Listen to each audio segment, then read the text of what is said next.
in this video, I am going to be making a tier list for all of the different weapons in Dungeonborne. Now, I think there are actually 2 swords and shields in here, so I'm just going to put this one at the end, and that's just going to stay there. So, this tier list is going to be based on what is going to be good against all of the other different weapons. I think that's how I'm going to do this, so that it can be fair. So like what's going to be good in like any given situation against any other one of the weapons, I think is going to be how I have to do this. Now obviously some stuff is going to be better if you pair it with, you know, certain class abilities, like the Thunder Staff really isn't going to be that good unless you're pairing it with the Thunderclap Flask or like the Cryomancer's Slow or something like that.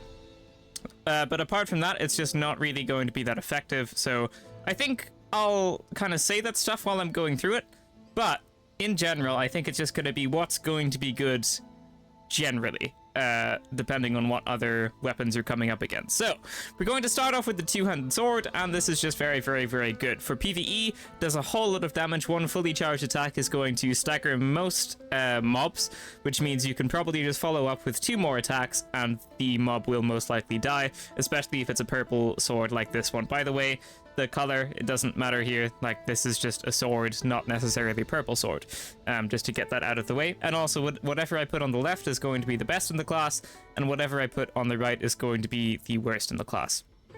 So yeah, I might move this down to A, because I don't actually think it's going to be that good. But it's very, very, very, very, very solid. It's like a very, very good choice. So obviously against mobs it's quite good, and in PvP, it's got a nice range, and the charge attack is pretty good for, you know, blocking, getting rid of people's shields, and it has a 3-hit combo as well. So, all around, just a very solid weapon, very, very, very good against mobs, and if you're using it in PvP, it does pack a real punch as well. It obviously does a lot of damage, so you're going to be able to eliminate people very, very quickly if you land a lot of these shots, and also the critical hit, or the perfect parry rather, is also going to be very, very, very damaging, especially if you headshot with it while you're using it. So, that's just going to go into A. I'm gonna skip the... Am I gonna skip the mace? I'm gonna skip the mace for now, and we're going to go to the daggers. Yes, I do think the daggers are very, very, very good. I'm going to put these into S, and that's because if you're playing a rogue, this literally one-shots most mobs. Well, not most mobs, it one-shots goblins anyway. If you put poison on it, like with one of your abilities as a rogue, then this actually will one-shot a lot of things. I think it can even one-shot skeletons. If you don't one-shot them though, they do stagger after the first backstab, so then you can just finish them off with the second one, and that will most likely be enough, especially if they're 2 purple daggers. So this is super, super powerful. If you've got all the passives on the rogue, you can clear rooms extremely quickly with this, because you'll poison someone, kill them, you'll go invisible because you killed them because of one of your passives, and then just keep killing other stuff in the same room, keep going invisible, which allows you to keep using the poison, and then, you know, you'll just have the whole room cleared before you know it. It's probably one of the fastest ways to clear rooms, and also, if you're able to backstab someone with this in PvP, it's going to put them on like half health. It does a crazy amount of damage because it is hard to land those backstabs. So if you can land it, that's going to be very, very good. And also if you can put the poison on it, that's going to be even better.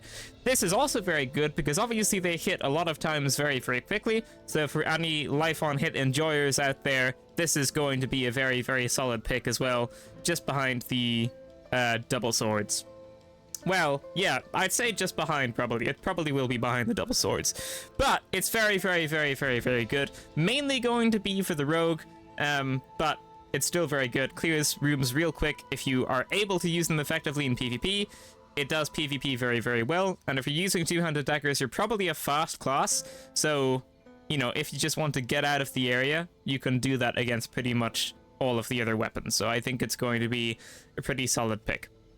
So then we have the crossbow, and this is probably just going to go into A, like just a very, very solid choice. Obviously this is going to be better on something like the rogue because it's much more offensive. You can either freeze someone with it or you can poison someone with it, but for like fighter, and Death Knight and Sword Master. It's just going to be like a very, very decent weapon. If someone's a bit low and they try running away, you can very easily just try and hit them with one of these shots and maybe try and finish them off if they don't die. Maybe follow up with a Thunderclap Flask, and sometimes that kills them. But this is just going to be like a very, very, very good, decent, solid pick for any of the classes that can use it. So I'm just going to leave it in A for now. Then we have the sword and the shield. And I honestly don't think that this is fantastic, because it can be countered by either maces or anything that has a charge attack. Well, two-handed swords, really. Or if you just, like, have a crossbow but you aim for their head, or if you have a staff, you aim for their head, you know? So it can be countered by a lot of stuff, and its offensive capabilities isn't as good as anything else, really. So while it is a solid pick, and you can definitely try and play defensively with it, I think if the players know what they're doing, they'll probably have something in their inventory that they can use to counter this somewhat. So for that reason, I think it's going to go into B. For AI, for mobs, for clearing mobs, it's definitely like a pretty solid choice. You're probably not going to take very much damage, which is probably going to be quite good. But for PvP, I do think it's going to be slightly subpar. Then we have the two-handed swords, which I think is going to go to S, and I think it's actually going to go first in S tier, because I think it's going to be a little bit better than the daggers. This is simply because life on hit is what a lot of people seem to be running right now in a lot of the games that you find yourself playing. Well, a lot of the games that I find myself playing anyway. So yeah, the life on hit just makes these things really, really powerful. And also, even if you don't have life on hit, they're still really strong. If you can aim the hits, because sometimes you dash forwards a little bit, but if you can aim the hits properly, you really just do a lot of damage very, very, very quickly.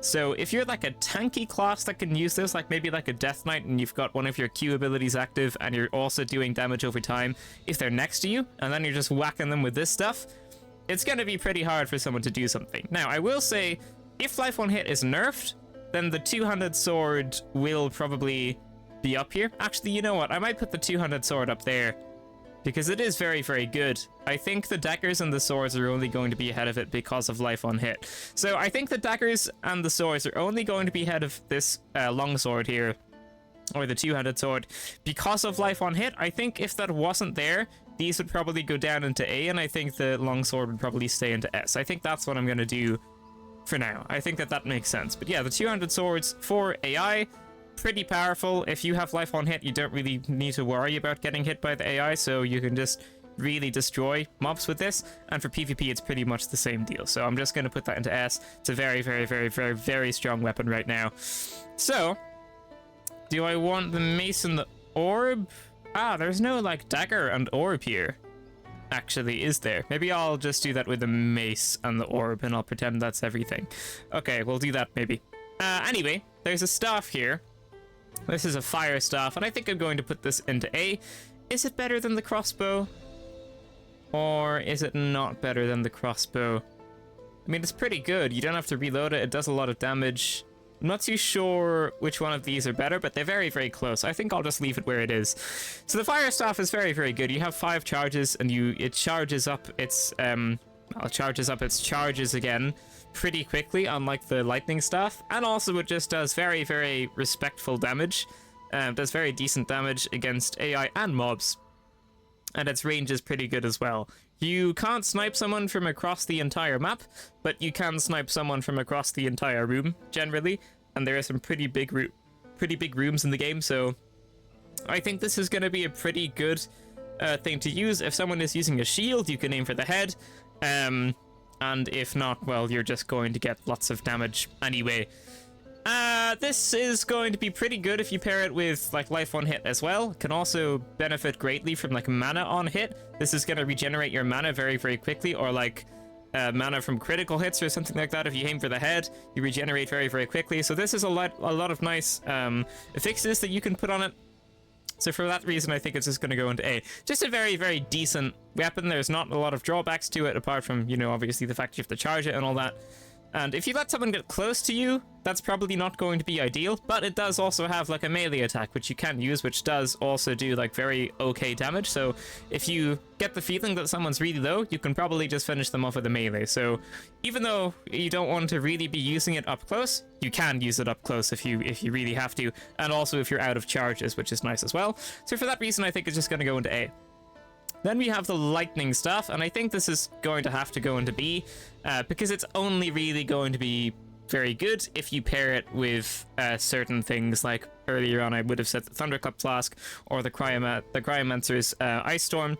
If you pair it with that stuff, this becomes deadly, but if not, it's really not going to be able to do a whole lot. You're going to want to have probably a Fire Staff and then like a dagger and an orb or something like that, or like a Fire Staff and another Fire Staff if you want, so you can just like not get close to people and just beam them from afar, if you want to do that. But if you're like not playing something that can really make the most out of the Thunder Staff, if you're not really like catering to having it in your inventory, you probably just shouldn't be using it. I think it is going to be a little bit subpar.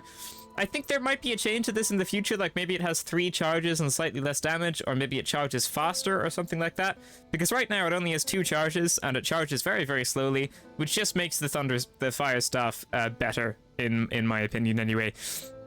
So I'm going to leave that into B. Then we have, there's another sword and shield here, so just ignore this one. We have the mace and the orb. What I'm going to do is I'm going to just say that this is like anything with an orb, because they all do pretty much the same thing. So this is going to be like mace plus orb, sword plus orb, or dagger plus orb, and this is all going to be one thing. I don't think there's going to be much difference between the 3. They all do pretty much the same thing. They offer you some melee chances while also being able to slow down the enemies with their charge attack, and they're all pretty much the same. They do have slightly different charge attacks, but I don't think that's going to be the difference maker in where they go in the tier list. So I'm just going to do like an all-in-one thing here, and I think these are going to be very good. If you're a caster and you don't want someone to get close to you, and you want to pair this with the Fire Staff, and you want to just beam them from afar and make it so that they can't get close to you, you're going to want to use this. Also, if you pair the Thunder Staff with this, that can make the Thunder Staff slightly more worthwhile, but the slowing effect doesn't really last long enough for you to be able to use it and then pop off a Thunder Staff. They're probably just going to be able to move out of like at least 2 and probably 3 of the Thunder Zaps. So you can try and pair this with the Thunder Staff, but I don't think it's going to work that well. But for the Fire Staff, this is going to pair very, very well. Slow someone down from afar so that they can't catch up to you, and then just try and beam them a little bit with the staff or one of your abilities or something like that, and you're probably going to have a pretty good time. It's also going to be very good for if you're trying to run away from something and you don't want it to catch up to you. Maybe you can pop a healing potion or get behind a door and close it or something like that while the enemy is slowed. So also very, very good for escaping. It's just good for offense and defense, really. So all around, just a very, very solid pick. Be it the dagger, the sword, or the mace, kind of up to you, whichever charge attack you prefer. Dagger is you throw it. Sword is like a, projectile. And then the mace is like it goes in a straight line and appears at someone's feet. So they're all a little bit different, but they all do pretty much the same thing. So then we have the mace and the shield. And I don't think... Is this going to go into B? Or is it going to go into A? I think I'm going to put this into B. But I think I'm going to put it first into B. I do think it's going to be better than the sword and the shield. But if you just try and hit someone multiple times with the mace, it's going to allow them to perfect parry a lot. And having that shield there really isn't going to do a whole lot if your opponent knows what they're doing. I think that's how I would see that. So if you try and do a lot of damage to someone with the mace, they're probably just going to be able to perfect parry it. And then if you're using a shield, you might get some damage reduction, but I don't know, I feel like you're getting a little bit of offense and a little bit of defense, but you're not getting the best of either. So that's actually why I'm going to put it into B tier, not A tier, because A tier, this is all pretty good at either offense, defense, or both. Same with the S tier. And then B tier, I think it's like okay at both, or only really good at one of them. So I think I'm just going to leave it there. Like, yes, the mace does respectful damage. You can use it a lot. Like, it doesn't really have a combo. As long as you keep hitting them, it just keeps going. So that is good, but its range isn't great. I don't think its charge attack is fantastic, and also you do have the shield there as well, which I don't know how much use you're going to be able to get out of if your opponents know how to use charge attacks and perfect parries and things like that. So I think I'm just going to leave that in B. And then obviously this one I've already done. This one is here in B. So I think I'm happy with that. I think sword and daggers being an S because they have life on hit is makes a lot of sense, and the daggers being on the rogue makes them super powerful. Two-handed sword just behind that. I think this is probably just the best weapon. Charge attack is very good. Charge attack on the short swords are pretty good as well, actually, and the daggers, but the charge attack on the long sword is good, and obviously you can break enemies' guards as well, which is very powerful. Has a super powerful perfect parry. Crossbow and fire staff, just very decent amounts of damage. You have to charge them both up. You have to like reload the crossbow, you have to charge the fire staff, but I think it's worth it. They're both very good for offering long range options. Mace slash sword slash dagger plus orb is going to be very good for any of the casters. Mace and Shield is okay, you can use it if you want. Sword and Shield, I think you're going to be sacrificing something. I do think the Mace and Shield is going to be better. Might actually put the Thunder Staff just a little bit ahead of that, because it is good if you pair it with the right stuff. So if you pair it with the Cryomancer's Ice Storm, Thunderclap Flasks, anything like that, it's going to be very good. It's probably going to be like a high A if you do that, but for now I'm just going to leave it in B. But yeah, I think I'm happy for that tier list, and obviously some of this stuff can get a lot more powerful if you put it on the right class, like the Thunderstaff, like the two-handed daggers, like the crossbow. But in general, I think that's going to be a pretty basic, like generalized tier list for all of the different classes. So there you go.